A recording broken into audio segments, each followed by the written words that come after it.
Hi, I'm Jeff Walters, and welcome to The Minutes.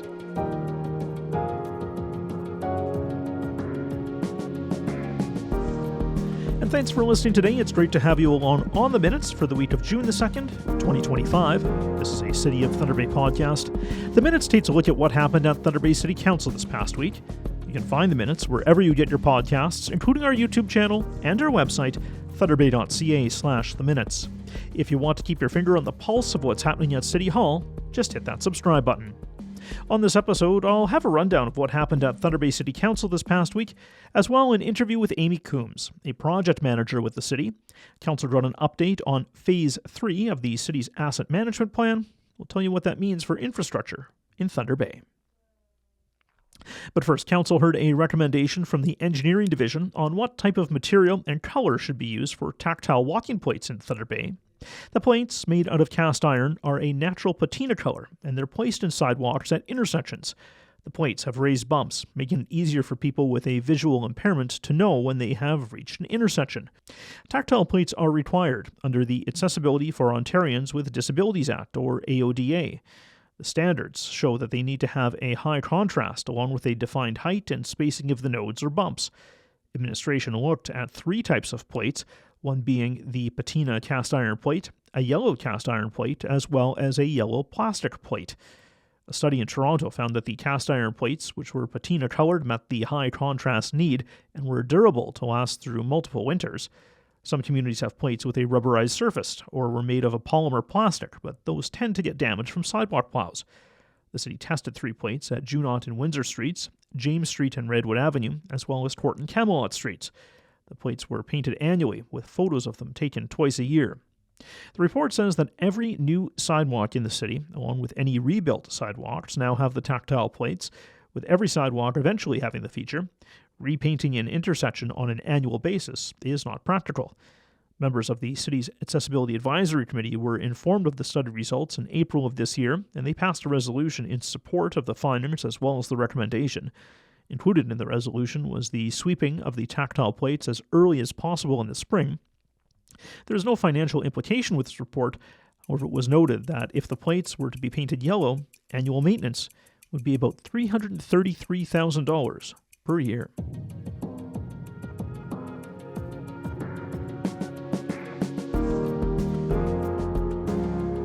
City Council got an update on Monday night on the Designated Truck Route, or DTR. There was a presentation and a lot of discussion on this matter. The presentation was to give Council background before voting on a DTR bylaw, which will take place on June the 23rd. A traffic consultant also made a presentation to Council, highlighting how many lives to be saved with the implementation of the route. The DTR is a long-standing file at City Council that has drawn significant attention and feedback from businesses and people who live along the impacted routes. As well, surrounding communities, including Oliver Papoonge, Conmee, Gillies, O'Connor, and the Lakehead Rural Municipal Coalition made written deputations to Council opposing the idea of the designated truck route. All of those notes of opposition were about safety and moving about 1,600 trucks daily onto Highway 1117.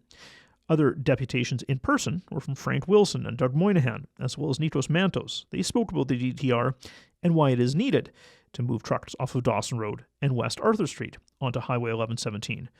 The DTR would have transports, typically who are traveling cross-country, not take Dawson Road or Highway 102, and would reroute them through Highway 1117 and Kakabeka Falls. The route would also get transports off of Arthur Street West, which before was part of Highway 1117. Analysis by the Engineering Department noted that implementing the DTR would result in a decrease of fatal and serious collisions, which is the focus of the DTR. Back in 2014, Council then passed a resolution asking administration to remove heavy trucks from Arthur Street west of the expressway. This was mainly due to complaints from people in the area with concerns over noise, vibrations, safety, speeding, and the use of engine compression brakes. Similar complaints have been heard over the years from people who live on Dawson Road or Highway 102. Several options were looked over to find the best way to remove the trucks from city streets, which are often being used for more housing as well as access to neighborhoods. The Highway 1117 extension from the Harbour Expressway going west was spurred by the province as a way to get truck traffic off of city streets, and work on the expansion was completed in 2007 after Council passed resolutions of support in 2000 and 2001. Numerous memos have been sent to Council over the years based on consultation, signage, traffic information and impacts, enforcement, and changes based on the DTR going ahead. A DTR bylaw was presented in 2019, which was defeated. In 2020, a revised bylaw was presented, which was also defeated. At the time, the procedural bylaw did not recognize that the second bylaw was new direction from Council, so the need to create a DTR bylaw is still on the books. The goal is to have trucks travel on the DTR, with trucks only leaving the route to make deliveries and reduce trucks on Thunder Bay's road network. Thunder Bay Police would enforce any violations. A route is proposed that allows trucks to use the Harbour Expressway, while weight restrictions would be created on a number of other routes throughout Thunder Bay. The focus is to remove trucks from Dawson Road and Arthur Street West, and most of the truck traffic through the remainder of the city will not be impacted. An engineering assessment notes that the DTR would move about 1,300 trucks from Dawson Road and about 300 from Arthur Street West onto the new DTR. The report notes that this route will also be favoured by the Ministry of Transportation once it upgrades intersections on the Thunder Bay Expressway. Administration says costs to implement the DTR are minor and are mainly in some new signs. The DTR bylaw itself will be brought to Council on June the 23rd.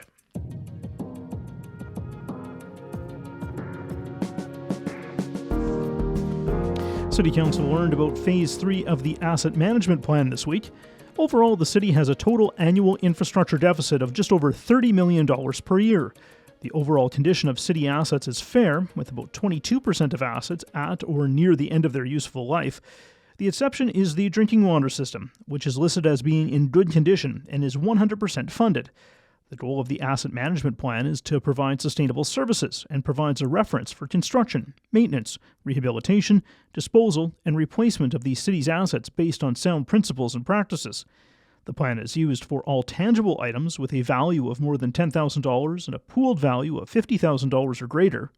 The plan notes that if the city does not increase its spending in the next decade, the shortfall will add up to $307 million in infrastructure replacement costs. If the figure includes proposed service enhancements to improve accessibility, climate resilience, and infrastructure for growth, the shortfall will increase to $373 million. Closing the infrastructure gap will avoid further deterioration of items. The city has about $4.9 billion in assets, which fall under the categories of transportation, drinking water, stormwater, wastewater, facilities, fleet machinery, equipment, and land improvements. Each category has specific information recorded, including an overview, condition, age, life cycle, level of service, risk, climate change considerations, investing in the asset, and future outlook. At a glance, the plan looks to strengthen the financial foundation of the city using an 80-20 model, where 80% of capital spending goes to maintaining current assets, while 20% is used for new items. The plan also wants to optimize asset use and investment, align with climate and growth goals, and enhance the city's revenue diversity and resilience.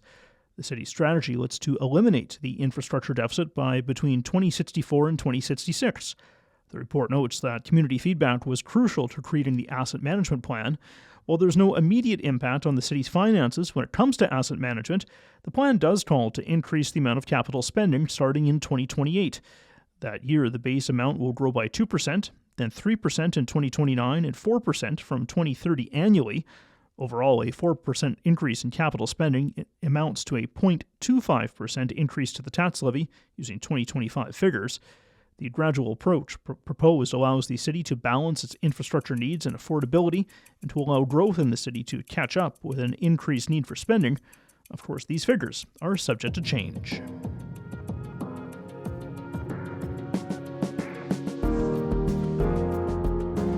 A few announcements on Monday night. Councillor Andrew Folds will have a Current River Ward meeting on June the 10th from 7 till 9 p.m. It will be at the Current River Rec Centre. Councillor Greg Johnson will have a Neeben Ward meeting on June the 17th. That'll be at the Vickers Heights Community Centre. It will start at 7 p.m. Councillor Albert Aiello will have a McIntyre Ward meeting on June the 25th. It will start at 7 p.m. at the 55 Plus Centre on River Street. And Councillor Shelby Chung reminded the public of a flag raising taking place on Wednesday, and that June is Pride Month. And you can check online for events around town. There was a closed session meeting of council this week. 2 items came out of that meeting. One was the appointment of Denise Atkinson to a 4-year term of the CEDC board. There was also a property related matter with a confidential legal discussion, and Council voted to proceed as directed. Council will also have the CEDC AGM on June 16th. That meeting will be televised. There will also be a non-business meeting for the city's Smart Growth Action Plan, also taking place on June the 16th.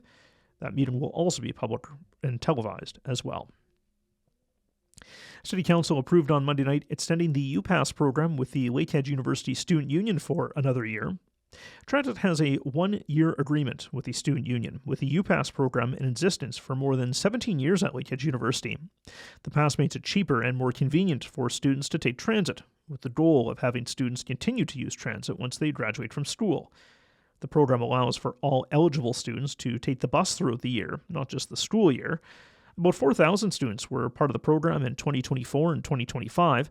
There are limited circumstances where students can opt out of the program. The Student Union says opt-out provisions are important to its members, and discussion needs to continue. Given the fact that the current agreement expires at the end of August, a one-year agreement is suggested. Last year, students paid $251.71 for an annual bus pass, with the price going up by 11.5% this upcoming year to $280.66 for the year. The report says the UPass is a win-win with benefits for students, Lakehead University, Thunder Bay Transit, and the local community. Overall, the program brings in about $1.2 million of revenue for transit.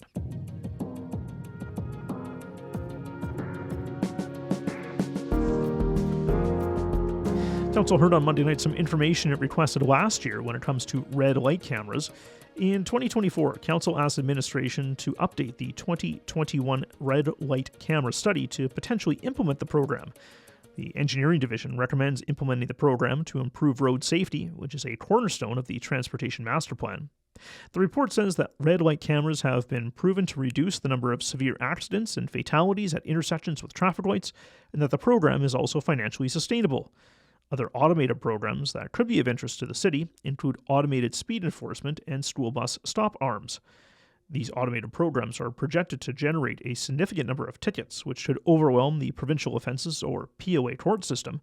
To not overwhelm the system, the report recommends implementing the Administrative Penalty System, or APS, which is a streamlined process for handling specific bylaw infractions, such as parking violations, red light cameras, and automated speed enforcement penalties.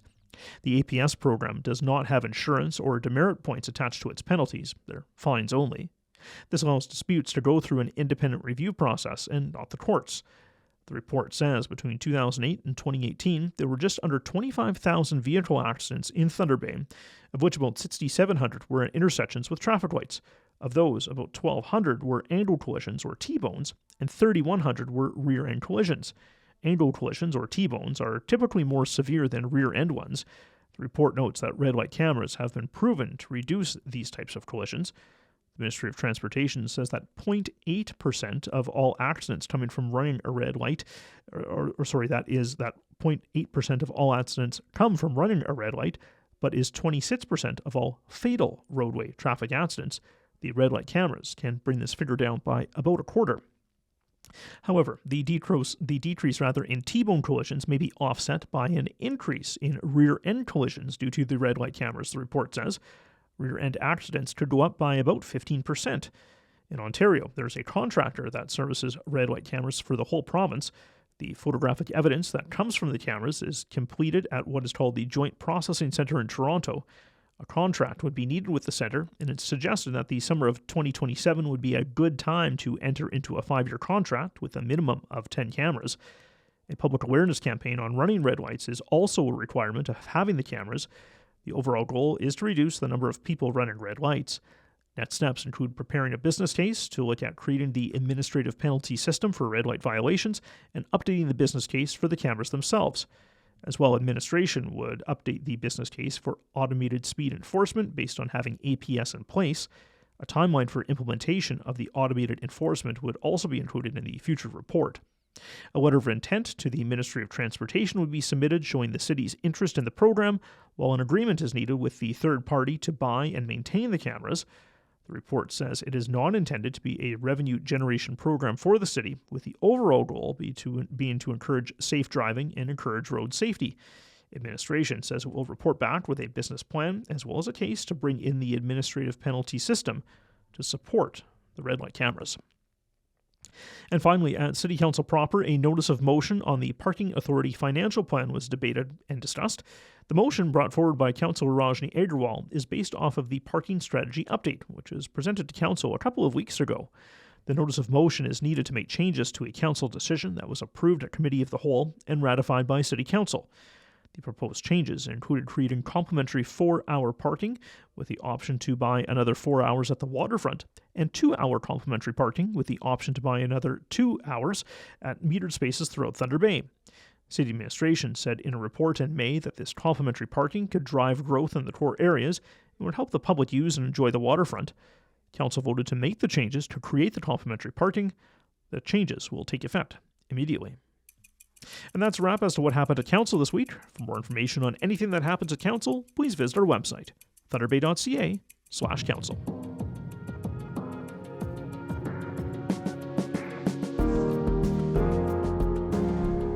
It's a plan on how to maintain, invest, and improve Thunder Bay's infrastructure sustainably. The asset management plan was at Council this week, with Phase 3 being presented to Council.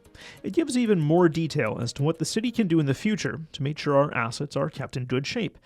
Amy Coomes is a program lead with the city who works on the asset management plan. Amy, thanks for coming into the Minute Studio today. Yeah, thanks for having me. So Council looked at Phase 3 of the asset management plan this week. Let's go back a little bit in history. What were Phases 1 and 2, and how did they kind of lead up to Phase 3, I guess? Yeah, thanks for asking. So Phase 1 of the plan was just basically an introduction to asset management, and it was just for the core assets. So just, inventory, condition, and life cycles of our core assets. So that's our water, wastewater, stormwater, and transportation assets.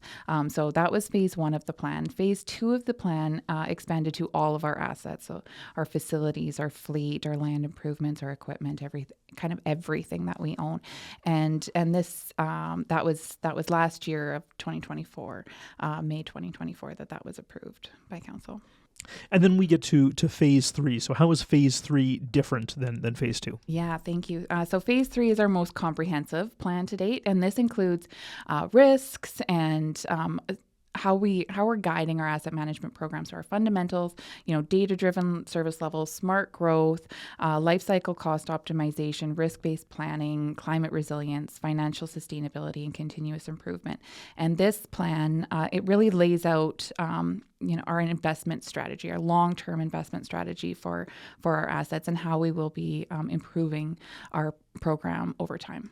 And I guess how long does this look out? Because some of these things that we're talking about building, they can last a long time. Absolutely. So when we put brand new pipes in the ground, they can last for up to 150 years, right? So this plan really looks at the life cycle of all of our assets, but our investment strategy is looking at how do we become sustainable?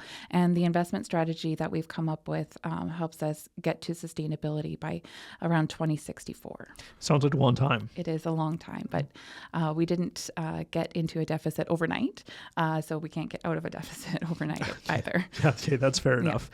What are some? There's a fair amount to the asset management plan. I've kind of leafed through it. I didn't have time to read the whole thing. But what are some standout pieces of information that we should kind of note about this Phase 3 of the asset management plan? So from last year to this year, so last year, the 2024 asset management plan, we had an infrastructure deficit about $31.9 million. And this asset management plan, we've rerun the numbers and we're at about $30.6 million in deficit. So we are going in the right direction, prioritized planning and improved investment in our renewals is helping to decrease that infrastructure deficit. This plan, we've gone through and done an asset risk assessment for all of our assets, and we've got about $1.3 billion worth of assets that are in high or very high risk. Mm-hmm. So those over the next 10, 20 years need to be prioritized, as we do our capital budgets every year. When you say something like that, $1.3 billion, that's a big number. It is a big number. It's a lot of money, and it's a lot of assets as well. Are we able to prioritize, that over the next 20 years? Like, it sounds like such a big number, but I guess cumulatively we probably can prioritize that. Absolutely. When you take a look at our capital budget every year, it's a very large budget, and we do a lot of very big projects every year. So we chip away at that, and we can focus our energy on those high risk items and making sure that we prioritize things as they come, because the higher it is in risk, it's taking a look at the probability of failure, but also the consequence. So what are our consequences of failure? If a water main breaks, it's a pretty high consequence of failure, right? So we need to prioritize those. Where do we need the most improvement? There's a whole bunch of categories, but what kind of sticks out as maybe needing some attention right away? I would say, facilities definitely need some attention. We've got, quite a significant backlog in the component renewal. But with that, it also gives us an opportunity. So with our asset management plan, we've connected our net zero goals and our climate resilience goals to our asset renewal. So as we have these asset renewals that come up, we have the opportunity to enhance that level of service and enhance the building envelope and try to reach our net zero goals. And then maybe we should talk about something positive here. The plan notes that drinking water is in really good shape. So maybe tell me about how drinking water is in good shape and why it got stored like that. Certainly. So drinking water and wastewater are both in really good shape. Okay. Yep. So they are both 100% funded, and those are 100% funded because they have had financial strategies aligned with their rates for quite some time now. So every 5 years that's renewed, and we follow those plans, and that's why that they are in such good shape. They follow those financial plans. And obviously that's a positive, because I know that it's changing pipes in the ground. It's pricey as well. Absolutely, it is. And when we're doing pipe replacement, we try and do integrated project delivery is what it's called. So we try and make sure if we're ripping up the road to replace a pipe, we're also doing all the different pipes. So water, wastewater, stormwater. We're going to do the road and the curb and the sidewalks and do everything all at once. It's a lot more cost effective when you're doing it that way. So integrated project delivery is one of our core strategies going forward. Key takeaways from this. What do you think that the public should really, really focus about, or what would you make the headline, I guess, for this story? It's all about financial responsibility. So enabling that long-term cost saving through proactive planning and smart investment. We're being responsive to community needs. So making sure we're reducing service disruptions and emergency repairs and ensuring we have reliable daily services. Yeah, and I guess it's probably cheaper to redo a piece than just to keep doing patches on that same piece, right? Yeah. Where's the plan go from here? I know you had a presentation to council last night, or you spoke to council. Where does it go from here? Absolutely. So this asset management is an ongoing process. It changes every single day. Every time we do a contract, every time we do a project, that helps our asset management, especially if it's a renewal project. So asset management is an ongoing process. We will continuously be updating our program. We're continuously looking at, how our asset management systems, the systems that we use to monitor, maintain our assets, so how those are integrated. So that's our next big project, is taking a look across the entire organization. How do we connect those systems and, make service more accessible for our citizens. Is there a phase 4, or do we at least get to stop at phase 3? No, this is the final phase for now. And now after this, we will be doing annual reporting. So we'll do a state of the infrastructure report every year for council to understand where we're at with our asset management program. And then every 5 years, we'll be updating the asset management plan. Amy, appreciate you coming in today. Thank you very much. Yeah, thanks for having me. This is Amy Coomes. She is a program lead with the city who heads up the asset management plan in Thunder Bay. She joined me today in the Minutes studio. And a big thanks for listening to the Minutes this week. Of course, if you want more information about City Council, agendas, or minutes, visit thunderbay.ca/council. If you want to listen to past episodes, just check out our website, thunderbay.ca/theminutes. You can also find the Minutes wherever you get your podcasts, plus you can find us on YouTube and on our website as well. If you want to keep your finger on the pulse of what's happening at City Hall, hit that subscribe button. I'm Jeff Walters. Thanks for listening this week. We'll chat again next week. Make it a great day.